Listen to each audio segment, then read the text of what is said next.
Junior college, IIT, JEE, NEET academy, seat guarantee programme. Ramoji Rao గారి దగ్గరికి నా సినిమా తీసుకెళ్ళిగా, అది నా గొప్పతనం ఫస్ట్, నా అచీవ్మెంట్ అది. నా సినిమా ఇందాక మధ్యలో ఆగిపోయింది. 27 lakhs వస్తున్నాయి, ఇంకా దగ్గర 30 lakhs దాకా కావాలి మనకి సినిమా రిలీజ్ చేయాలంటే. డబ్బులు లేవు. అందుకు మయూరికి వెళ్ళి సుధార్ గారిని రిక్వెస్ట్ చేశాను, సార్ ఇలా సంగతి అండి, సినిమా కాపీ వచ్చింది, ఒకసారి చైర్మన్ గారికి చూపించాను. ఆయన ఉల్లికిపడి, అదేంటండి చైర్మన్ గారి సినిమా చూపించడం ఏంటండి అన్నాడు. ఏమంటే చైర్మన్ గారిని నేను నాకు ఊహ తెలిసి చూస్తున్నానని, ఆయన అలా మేరు పర్వతంలో పెరిగిపోయారండి. ఆయన నా సినిమా చూపించి, గంటా శ్రీనివాసు ఏంటైపు సినిమా తీసావు, ఏం పని బాటలేదు నీకు అని అన్నయ్యండి. శ్రీనివాస్ మంచి సినిమా తీసావు అన్నయ్యండి. ఏదైనా సరే నేను సినిమా తీశాను, నేను ప్రొడ్యూసర్ అయ్యాను అని ఆయన గుర్తించాలి, అంతేనండి. ఆయన ఇప్పుడు మయూరికి వచ్చినప్పుడు వెళ్తా వస్తుంటే విష్ చేయడం తప్పితే నాకు పరిచయం కూడా లేదండి. కాకపోతే ఆయన అంటే గొప్ప అభిమానం అండి నాకు, చూస్తే బాగుండేదండి అన్నాను. సరే నేను చూపిస్తాను, కానీ ముందు మేము చూడాలి సినిమా, మేము చూస్తే కానీ ఆయన చూపించలేమన్నారు. అలాగే అని చెప్పేసి ఏమంటే ఫోన్ చేసి ప్రింట్ తెప్పించాను. ఎందుకంటే ఆఫీస్లో ప్రింట్ ఉంటుంది తగ్గించి ఎవరో ఒకరు వచ్చి సినిమా అడుగుతారు, వాడు కొంటాడు లేదు పక్కన పెట్టి చేయాల్సి వచ్చింది, 1000-1500 బొక్క ఎందుకులే అని చెప్పేసి నేను తెప్పించాను. సినిమా వాళ్ళకి నచ్చిన తర్వాత వాళ్ళు చూశారు, నచ్చింది. సరే ఎలా ఉందంటే బాగుందని సినిమా చైర్మన్ గారు చెప్తా ఉన్నారు. సరే చెప్పండి అన్న. సరే చెప్తాలే అన్నారు. చెప్పండి సార్ అంటాను. అదేంటండి ఎంత మాట్లాడాలి, మీ అపాయింట్మెంట్ తీసుకోవాలండి ఫోన్లో అన్నాడు. అలాగా సరే ఇప్పుడే తీసుకోండి సార్ అన్నాను. నువ్వు మామూలు అడిగాదా అని చెప్పేసి ఏమంటే ఆయన ఫోన్ చేసి అడిగారు, ఏదో next coming Thursday between 4 to 5 మాట్లాడమని చెప్పారు చైర్మన్ గారు. మాట్లాడిన తర్వాత నాకు సరే దానికి చాలా తంటాలు పడ్డాం. మొత్తానికి సినిమా చూశారు. ఏమన్నారు ఆయన? చైర్మన్ గారు సినిమా చూశారు. సార్ కంగ్రాచులేషన్స్ అండి, చైర్మన్ గారు సినిమా బాగుందన్నారు, నచ్చింది ఆయనకి అన్నారు. ఓకే సార్, థ్యాంక్స్ సార్, నేను బయలుదేరుతాను. కూర్చొని మరి సినిమా ఏంటంటే, ఏమో సార్ సినిమా తీసాము, చైర్మన్ గారు చూపిద్దాం అన్నాను, చూశారు, బాగుందన్నారు, ఇంక రిలీజ్ చేసుకోవటమే కదా అన్నాను. నేను నా దండాలు నేను పడతా అన్నాను. సినిమా మాకు ఇస్తారా అన్నాడు. నేను ఏమన్నా అన్నాను, అదేంటి అన్నాడు, మీరు డబ్బులు ఇవ్వరు కదండి రిలీజ్ చేస్తే, నాకు డబ్బులు కావాలి రిలీజ్ చేయడానికి అన్నాను. అవుట్రేట్కి అయితే మీకే ఇస్తాను, ఇంకోటికి ఇవ్వను అన్నాను. అదేం లెక్క అన్నాడు, మీరు కమిటీ అమౌంట్ కరెక్ట్గా ఇస్తారు కదా మీరు, అందుకే మీకే ఇస్తానండి అని అన్నాను. Super sir.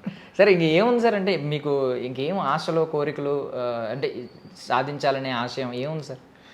అంటే ఏం లేదు, అంటే ఇప్పుడు ఒకటి మెయిన్గా ఏంటంటే, నేను ఇప్పటిదాకా సక్సెస్ అవ్వలేదు, ఫెయిల్ అవ్వలేదు, దేంట్లో ఫెయిల్ అవ్వలేదు, అట్లా అని చెప్పి గొప్పగా సక్సెస్ అవ్వలేదు, న్యూట్రల్ లైఫ్ ఉంటుంది.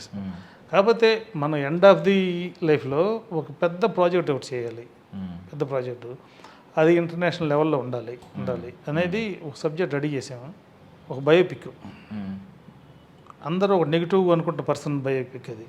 హిట్లర్ అండి? హిట్లరా సార్? అంటే లైవ్లో ఉన్నాడు ఆయన. ఓకే, ఉన్నారు.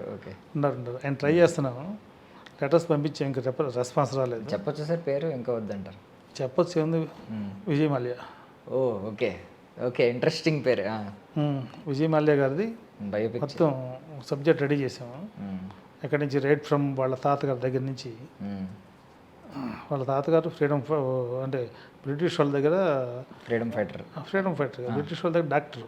ఓకే, అప్పుడులోనే కలకట్టాలో ఉన్నాడు అనమాట. అక్కడి నుంచి వాళ్ళ తాతగారి దగ్గర నుంచి మొత్తం తీసుకొని మొత్తం రెడీ చేసాం, సబ్జెక్ట్ రెడీ చేసాం.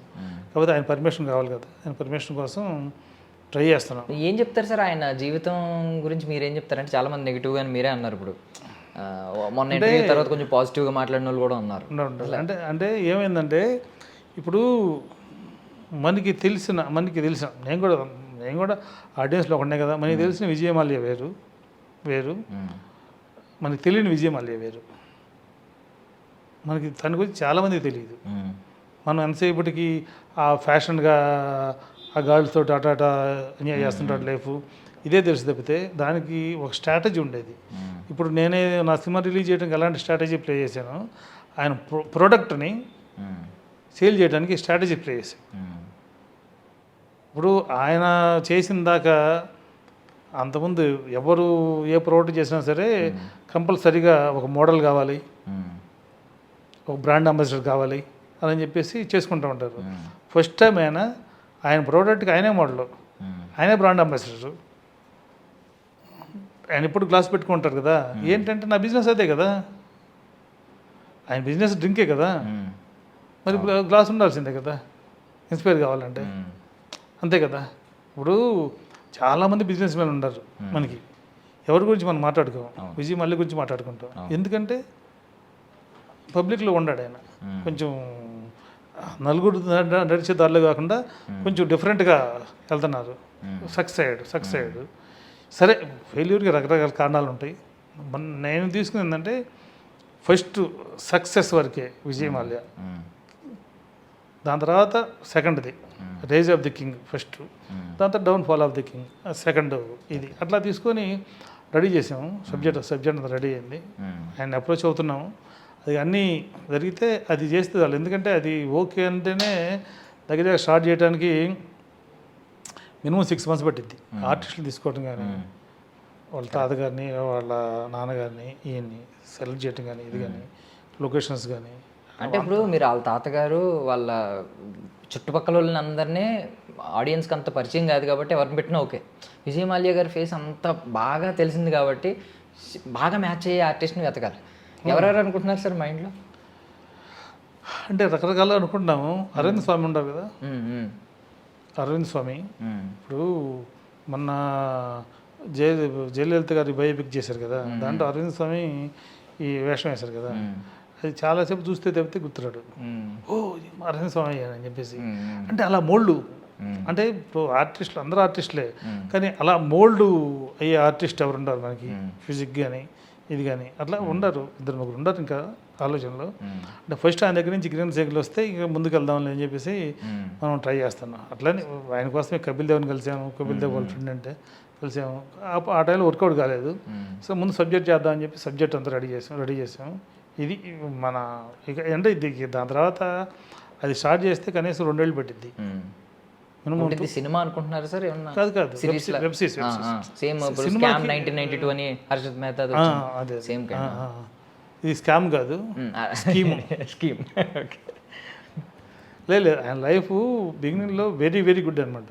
దాని తర్వాత ఈ ఎయిర్లైన్స్ స్టార్ట్ చేసినప్పుడే కొంచెం సెట్ బ్యాక్ అయింది తప్పితే, అంతేగాని ఆయన basically is not fraud person. So వస్తే 2 సీజన్లు వస్తాయి, rise of the king, downfall of the king, అంతే.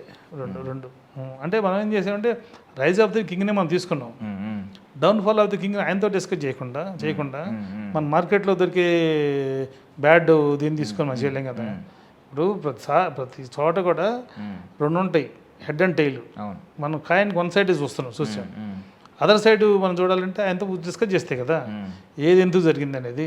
అందరూ పారిపోయారు అంటున్నారు ఆయన్ని, ఆయన పారిపోలా, ఊరు వెళ్ళారు, వేరే కంట్రీకి వెళ్ళారు. వెళ్ళేటప్పటికి ఇక్కడ రకరకాలుగా పబ్లిసిటీ వచ్చేసింది, పారిపోయాడు ఇంకెందుకు లేదు అని చెప్పేసి అటు వెళ్ళిపోయి అక్కడ ఉండిపోయాడు చెప్తున్నమాట. అట్లా రకరకాల జరుగుతుండేది. అంటే other side of the coin ఏంటో తెలుసుకుంటే కదా కరెక్ట్. ఎందుకంటే దాంట్లో ఆయన లైఫ్లో ఇప్పుడు యూత్కి కావాల్సిన ఇన్స్పైర్ అయ్యే బిజినెస్ ట్రిక్స్, ఇన్స్పిరేషన్స్ చాలా ఉండేది దాంట్లో ఆయన లైఫ్లో. అవి యూత్కి బిజినెస్ చేసే వాళ్ళకి కావచ్చు, ఇంకోళ్ళు కావచ్చు, అందరికీ ఉపయోగపడింది. మనం అక్కడ జరిగిన బ్యాడ్ డే తీసుకోకుండా గుడ్ తీసుకుంటే మనకి చాలా తెలుసుకోవచ్చు. అందుకనే అది ఒకటి అనుకున్నాను, అంతే. Super sir, super. అది త్వరగా రావాలని మేము కూడా మనస్ఫూర్తిగా కోరుకుంటున్నాం. Thank you so much sir, మీ విలువైన సమయాన్ని ఇచ్చారు. Thank you. I wish you all success sir. Thank you sir.